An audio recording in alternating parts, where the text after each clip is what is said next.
Hello welcome दोस्तों, आइए ज्ञान भाई देख रहे हैं आप। मैं रवि कुमार एक फिर से नई वीडियो में हाजिर हूँ।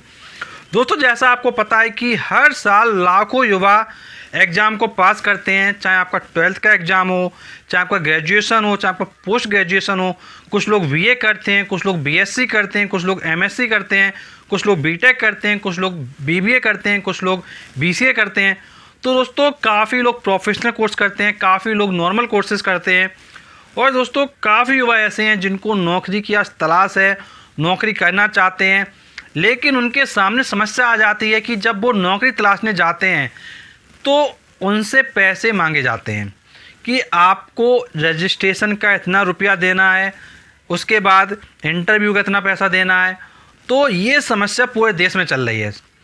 अब दोस्तों, इस समस्या को देखते हुए मैंने आपके लिए एक वीडियो लेके आया हूँ।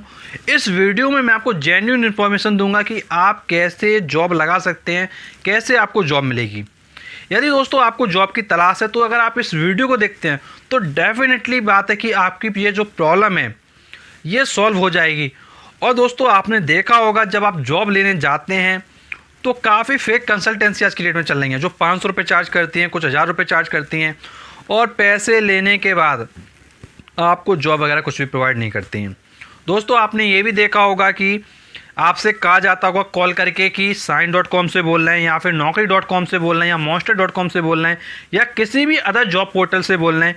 आपका रिज्यूम या फिर आपका CV शॉर्टलिस्ट किया गया है, आपको इस जगह जॉब दी जाएगी, इस जगह जॉब दी जाएगी, उस जगह आपको ये पोजीशन पे बिठाला जाएगा।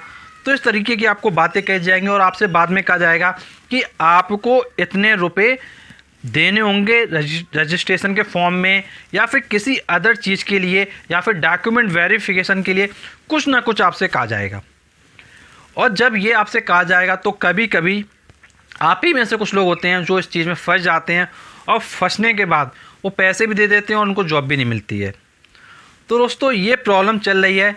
लेकिन दोस्तों, ये जो कॉल्स वगैरह होती हैं वो फेक होती हैं। आप ये भी सोच रहे हो क्या वास्तव में कि naukri.com, monster.com, sign.com क्या ये सब फेक है? तो दोस्तों, ये वेबसाइट्स फेक नहीं हैं और जो भी ऐसे जॉब पोर्टल होते हैं वो फेक नहीं होते हैं। बट होता क्या है, जैसे मान लीजिए कोई बंदा रिक्रूटर है जो रिक्रूट करना चाहता है, तो वो क्या करता है, इन जॉब पोर्टल पे रजिस्टर करके कैंडिडेट को सर्च करता है किन किन को जॉब की ज़रूरत है। अब वो रिक्रूटर फेक होता है, ना कि ये जॉब पोर्टल्स फेक हैं। काफ़ी लोग पूछते हैं क्या ये जॉब पोर्टल्स हैं, ये सब फेक चल रहा है क्या? अगर फेक चल रहे हैं तो सरकार क्यों इनको चलने दे रही है? तो ये कभी ना कभी क्वेश्चन आता है मन में। तो ये सब फेक नहीं है। अब बात यहाँ पर ये आती है कि जब ये फेक नहीं है तो फिर अब हमको जॉब कैसे मिलेगी, अब हम क्या करें? तो दोस्तों, सबसे पहले तो आप ये समझ लीजिए, यदि आपसे पैसे की डिमांड कोई भी बंदा करता है तो आप पैसे ना दें। अब मैं आपको बताऊँगा कि आपको जॉब कैसे लेना है, जॉब कैसे मिलेगी। तो दोस्तों, मैं आपको बताना चाहूँगा कि रोज़गार मेला आयोजित किए जाते हैं। तो दोस्तों, आप किसी न किसी स्टेट में रहते होंगे, तो दोस्तों आपको क्या करना चाहिए, आपको पता करना चाहिए कि आपके स्टेट में किस शहर में रोज़गार मेला आयोजित किए जा रहे हैं। दोस्तों, हो सकता है एक शहर हो सकता है एक से ज़्यादा शहर हो। तो दोस्तों, जिन जिन शहरों में रोज़गार मेला आयोजित किए जाते हैं उन शहरों में आप जाइए और पार्टिसिपेट कीजिए रोज़गार मेला में और जॉब के लिए अप्लाई कीजिए। तो दोस्तों, वहाँ से आप क्या है, जेन्युइन तरीके से जॉब पा सकते हैं। एक बात ये ध्यान रखिएगा कि सरकार द्वारा रोज़गार मेला आयोजित किया जा रहा हो, कोई एनजीओ वगैरह ना हो। क्योंकि दोस्तों, कभी कभी क्या है, अगर कोई एनजीओ ऐसा है जो फ्रॉड तरीके से काम कर रहा है तो वहाँ पर भी फंसने के चांसेस बन जाते हैं। तो दोस्तों, जो सरकार द्वारा आयोजित किए जाते हैं वो बिल्कुल जेन्युइन होते हैं। अगर आप किसी एनजीओ के चक्कर में फंस रहे हैं, जैसे मान लीजिए कोई फ्रॉड एनजीओ है, दोस्तों कुछ फ्रॉड एनजीओ के भी फॉर्म में काम करते हैं। दोस्तों, आपको एनजीओ बताया जाएगा, लेकिन दोस्तों वास्तव में वो हो सकता है एनजीओ ना हो। दोस्तों, एनजीओ तो वास्तव में लीगल होता है, लेकिन होता क्या है कि मान लीजिए कोई एनजीओ कह रहा है कि हम एनजीओ चला रहे हैं, लेकिन वास्तव में वो एनजीओ, वो संस्था चल ही नहीं रही है। तो उसके बारे में आप क्या कर सकते हैं? तो दोस्तों, आपको इन सब चीज़ों से बचना होगा। तो आप सबसे पहले क्या करें, रोज़गार मेला में रजिस्ट्रेशन करवाएं। रजिस्ट्रेशन करने के बाद आप जॉब के लिए अप्लाई करें, तो वहाँ से आप जॉब पा सकते हैं। दोस्तों, मैं आपको बताना चाहूँगा, यदि आप रोज़गार मेला से संबंधित जानकारी पाना चाहते हैं तो मैं आपको बताना चाहूँगा, हमने एक प्लेलिस्ट बना रखी है रोज़गार मेला। इस प्लेलिस्ट में रोज़गार मेला में कैसे रजिस्ट्रेशन करवाते हैं, कहाँ पर जॉब मिलती है, क्या क्या आपको करना चाहिए, वो सारी जानकारी दी हुई है।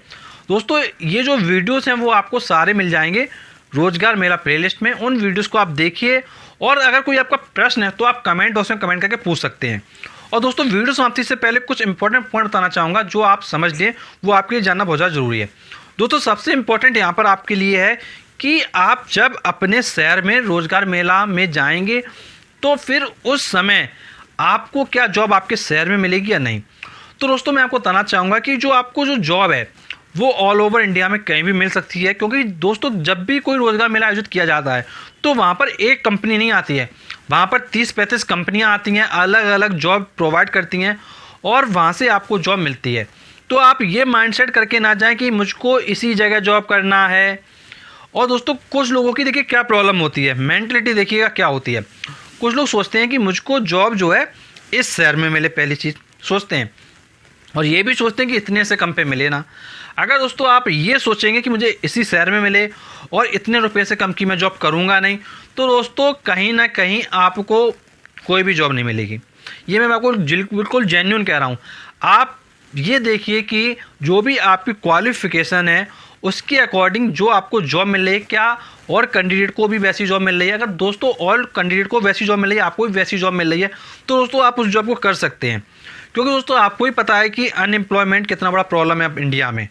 तो दोस्तों आप ये ध्यान रखिए कि अगर और कैंडिडेट जो आपके लेवल पर हैं, जो आपकी क्वालिफ़िकेशन है, तो दोस्तों उस क्वालिफ़िकेशन के अकॉर्डिंग अगर और कैंडिडेट कर रहे हैं उन जॉबों को, तो आप भी उन जॉबों को करिए। अदरवाइज़ क्या है कि आपको जॉब मिलना बड़ा मुश्किल हो जाएगा, हो सकता है ना भी मिले।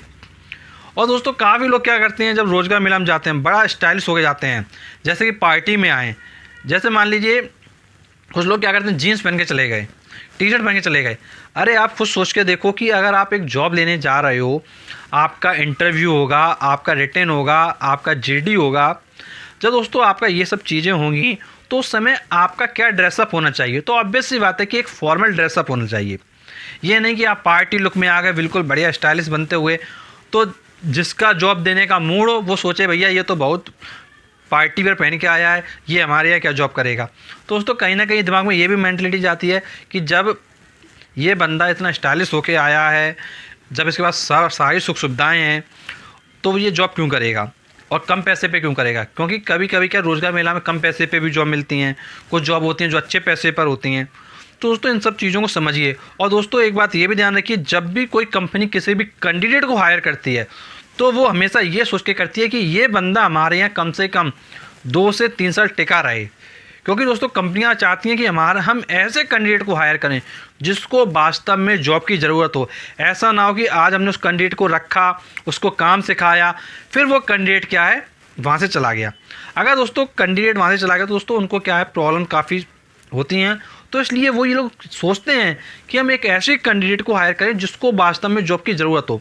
और दोस्तों अगर आपकी फ़िजिकल अपीयरेंस ऐसी होगी कि आप बड़ा स्टाइलिश होके गए हो, तो उसको अगर कैंडिडेट के बारे में ये लगा इंटरव्यूअर को कि भैया ये जॉब करा कि नहीं करा, तो वहीं से वो आपको पहले क्या है रिजेक्ट कर देगा अपने माइंड में। आपसे नहीं कहेगा लेकिन अपने माइंड में कहीं ना कहीं सोच लेगा।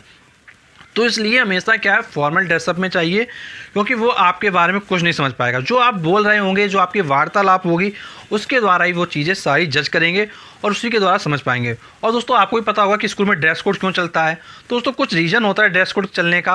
आप तो समझदार हैं, आप बता सकते हैं कि स्कूलों में ड्रेस कोड क्यों रखा गया है। तो दोस्तों आप कमेंट बॉक्स में ज़रूर बताइए कि ड्रेस कोड स्कूलों में क्यों रखा जाता है। आजकल तो दोस्तों कुछ कॉलेजेस हैं वहाँ पर भी ड्रेस कोड अलाउ कर दिया गया है।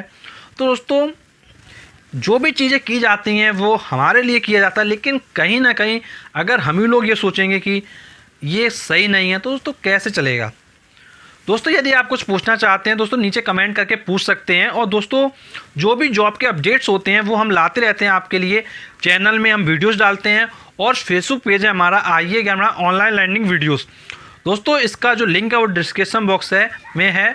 और दोस्तों यहाँ पर हम क्या है जो भी अपडेट्स होते हैं वो लाते रहते हैं फेसबुक पेज पर भी। दोस्तों इस फेसबुक पेज को आप ज़रूर लाइक कीजिए और दोस्तों ये वीडियो उन लोगों तक ज़रूर शेयर कीजिए जिनको जॉब की तलाश है, जो फंस रहे हैं पैसे देने के चक्कर में। फ्रॉड कंपनियां उनको लूट रही हैं। फ्रॉड कंपनियों ने ऐसे लाखों युवाओं को फंसा रखा है। तो दोस्तों ऐसे युवाओं तक अगर आप ये वीडियो पहुंचाओगे तो आप कहीं ना कहीं उनकी हेल्प करोगे। दोस्तों अगर आप उनकी हेल्प करोगे तो आपकी हेल्प क्यों नहीं होगी, डेफिनेटली बात है कि आपकी हेल्प होगी। तो दोस्तों ऐसे वीडियोस पाने के लिए ज़रूर आप नीचे जाके चैनल को सब्सक्राइब करें और बेल को ज़रूर दबाएं तो चलिए दोस्तों, मिलते हैं हम आपसे नेक्स्ट वीडियो में, तब तक के लिए शुक्रिया।